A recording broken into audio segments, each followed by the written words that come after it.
What if I told you that a common kitchen spice could work as well as prescription antidepressants? It sounds too good to be true, right? Well, the science on saffron is shockingly strong. Okay, I have heard something about saffron from a previous podcast that I listened to, but I can't remember what it was. This guy's videos are really informative. He does do a lot of research before them, so you should check out his channel. But um, yeah, antidepressants can work very well for some people, and they don't work particularly well for others. For me, they made it possible for me to function, but I wasn't like enjoying or really able to function very well, but I was able to function at least, because there was times where I was absolutely crippled with OCD to the point where I literally couldn't do anything. I was crippled with anxiety. Um, so, and agoraphobia and depression. So it made me functional to a very low standard, but I wouldn't say that they've helped me a lot. Um, I doubt very much that there's one thing that can do it if you don't change other things in your life. Like maybe saffron can help. My whole thing is that you need to change your metabolic health completely with many things, and I don't think it's so much that adding saffron to someone's diet is going to help them with their mental illness. It's probably more like cutting out a load of other stuff that they have that that will help them more, and then saffron might, I don't know, do something. But if you're eating the standard American diet, you're not exercising, you're not sleeping well, and you're stressed out all the time, I don't see how saffron's going to do you much good. But anyway, let's listen to what he says. And in this video, I'm going to walk you through some of that mind-blowing science, including controlled clinical human studies, meta-analyses. I'll explain the neuroscience, and I'm going to show you how this golden spice might really be the next big thing in mental health. Plus, I'll even give you some free, delicious, therapeutically dosed recipes to try at home. But first, let me arm you with some background on saffron, this amazing spice. Saffron is derived from the Persian saffron, meaning gold strung, which refers to the golden stamens of the saffron flower, which is basically the flower's, let's say, male reproductive organs. So, handle with care. Now, as some of you may know, saffron is known for being the world's most expensive spice at about $5,000 per pound. But before you go selling your belongings to afford it, let me reassure you, it actually costs less than a cup of coffee per day at therapeutic doses. But more on dosing math later, I promise. Anyway, saffron has historically been used in traditional Persian medicine for depression, but rigorous human studies on its mental health benefits started in the early 2000s, which brings us to our first study, a 2005 double-blinded randomized controlled trial comparing. Okay, that's exactly the type of trial that all these people who are anti-carnivore love. Um, that's fine. I have no problem with scientific rigor. Obviously, you want to do the best studies that you can, but when scientists refuse to study the carnivore diet because they say it would be unethical to have somebody just eat meat for a significant amount of time, they have no problem studying vegans, though. 6 weeks of saffron supplementation to fluoxetine. Ooh, I'm on fluoxetine. Fluoxetine is basically the generic name for Prozac. So that's what I take. I take 20 milligrams of it, which is a very low dose, but I don't want it to go up any further, which my doctor is always, his answer to everything is, do you want to increase your dose or add a new medication? And I'm like, no, thanks. I'll just go on YouTube and find out some other fucking ways to do it, because you're not telling me anything about my metabolism or my metabolic health. You've never once mentioned it to me. But anyway, this will be interesting because I'm actually on fluoxetine. A commonly prescribed SSRI sold under the brand name Prozac for depression. It was conducted in 38 patients, again, over 6 weeks. And impressively, the saffron capsule, dosed at just 30 milligrams per day, performed equal to the fluoxetine, equal to the Prozac. You can see the results here, with the Hamilton Rating Scale for depression dropping in lockstep between the treatments. Now, the absolute decrease in both treatments, the saffron and the fluoxetine, the SSRI, was greater than 12 points. But what does that number actually mean on this scale? Well, in clinical trials, I want to point out there's a distinction between statistically significant and clinically significant differences. A statistically significant difference means there was a detectable numeric difference, as in over time or between groups. Conversely, and actually more importantly, a clinically significant difference means the size of the change was detectable and meaningful for the patient and their quality of life. Now, while it's somewhat arbitrary, a clinically significant change in this particular depression scale is around 5 points, which means a 12-point drop with saffron is impressive and actually clinically substantial. So these findings...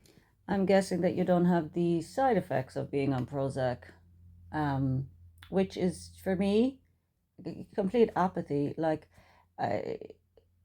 just not really giving a shit about life in general, especially when I was eating a bad diet as well. Just, there's things in my life that I've missed that I'm like, I don't care, but I know that part of becoming healthier and coming off that eventually, if that's what happens, if this ketogenic therapy does work for me and I get to come off the Prozac, I'm going to have to deal with those real issues then, because at the moment they're like, whatever, because you don't really care. It really does deaden your emotions. So I doubt very much saffron does that. are incredibly uplifting. And quickly, before I move on to the next study, I'll point out that one presumed advantage of saffron over prescription medications is that it could have fewer side effects. And in this first small pilot trial, while there was no statistically significant difference in side effects between groups, that may be because the trial was too small and underpowered to detect differences. But if you look at the actual numbers shown here, I think you can see a clear trend towards lower side effects in the saffron group as compared to the prescription medications. Do you see what I'm talking about?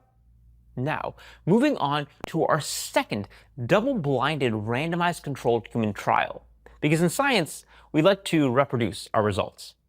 But in this trial, Hang on, I'm going to go back to that because let's see what we got here.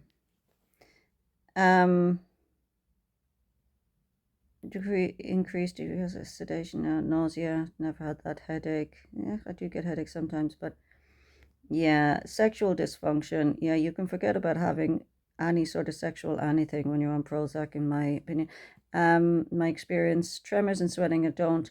I'd be more here, like they don't say anything about the apathy, the completely just not caring. Maybe that was just me, but that's my biggest side effect from it. Moving on to our second double-blinded randomized controlled human trial, because in science, we like to reproduce our results. But in this trial, they compared 50 milligrams twice per day of saffron to a placebo control for 12 weeks, so higher dose for longer time, and with a placebo control, not an SSRI. So whereas in the last trial, it was good to see saffron perform equal to the control, an SSRI, drug for depression, here we want saffron to perform better than the control, which is a placebo. And indeed, in this trial, including 54 completing participants, the saffron improved scores on the Beck Depression Inventory and Beck Anxiety Inventory significantly more than the placebo control. Pretty cool, right? Now, rather than working through another 20 plus randomized controlled trials, I want to read you some excerpts from a meta-analysis of 23 randomized controlled trials conducted on saffron for mental health, including depression and anxiety. So here we go. It reads, meta-analysis found significant and large positive effects for saffron, reducing symptoms of depression in comparison with a placebo.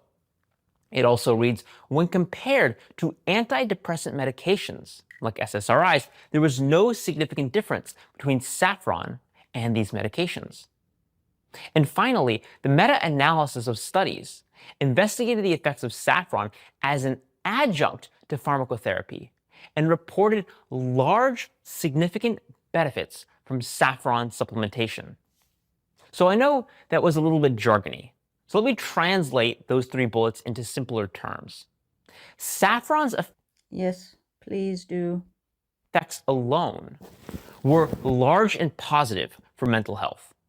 It also performed as well as commonly prescribed medications in human randomized controlled trials. And it provided additional benefits when stacked on top of these prescription medications. Basically, everything you could hope for. And the effects on anxiety were similar to those in depression. And if you do end up reading this meta-analysis, you may note they report something called publication bias.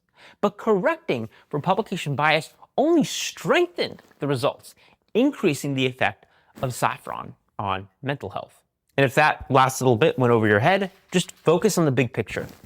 In these controlled human trials, saffron, the spice saffron, showed significant positive effects on depression and anxiety.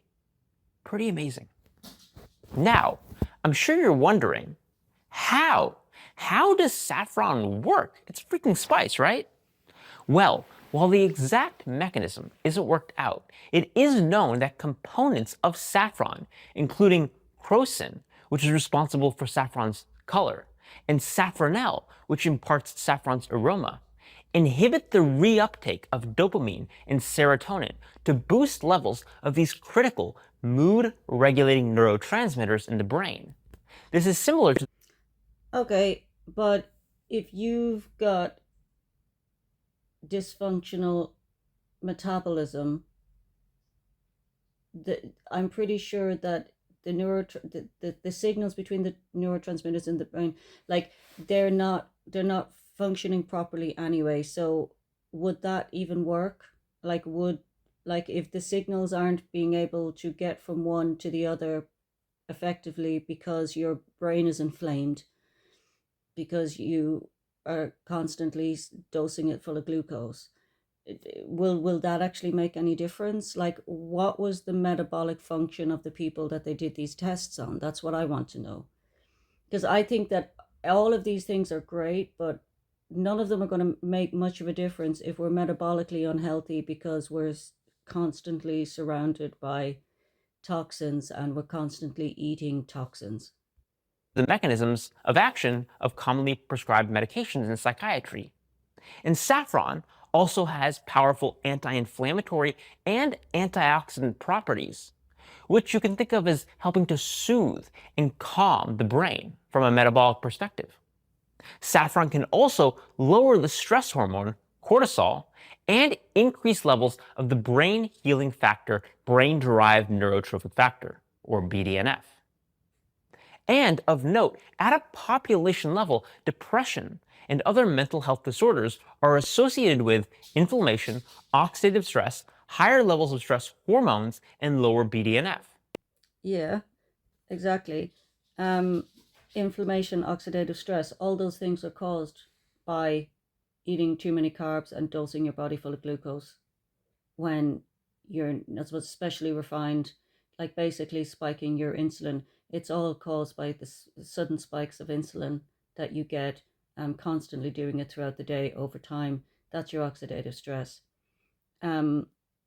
That's, adding to your release of cortisol. There's a lot of things that add to cortisol, but that's adding to your inflammation. It's like insulin resistance.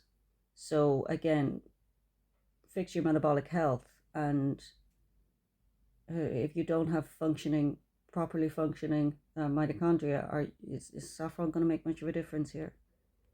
Thus, these mechanisms by which saffron impacts metabolism provide a clear biological rationale to support the clinical effects in the randomized controlled trials we just reviewed. Okay, but how they function in metabolism, yeah, but are they going to heal your metabolism? Like, how your metabolism, it's not going to change anything. I don't know. I just think, like, adding saffron to a crappy diet's not going to make any difference. Like, clean up your diet and then try adding saffron, maybe. Pieces of the puzzle fit together perfectly. Now, on dosing. The most common dose used in the randomized controlled trials in the meta-analysis was 30 milligrams per day, with the second trial we mentioned using a higher dose of 50 milligrams twice per day, which amounts to 100 milligrams. Now, even if we use that upper bound of 100 milligrams per day for a conservative price estimate and price saffron at $5,000 per pound or $11,000 per kilogram, a one-day dose of saffron would only be $1.10 per day. And if you dosed at 30 milligrams per day, that's only 33 cents per day. Kind of cool, right? Now, I'm sure you want to know whether you can get this dose in a yummy recipe. And the answer is yes. Okay, I'm not going to go into yummy recipes. You can go watch the rest of this guy's video if you want. I don't know, what do you think? Like, for me, it's great knowledge and it's really interesting, but it's going to do nothing to a dysfunctional metabolism. Yeah, I'm just going to keep. I'm not going to start going out buying saffron now. I think it's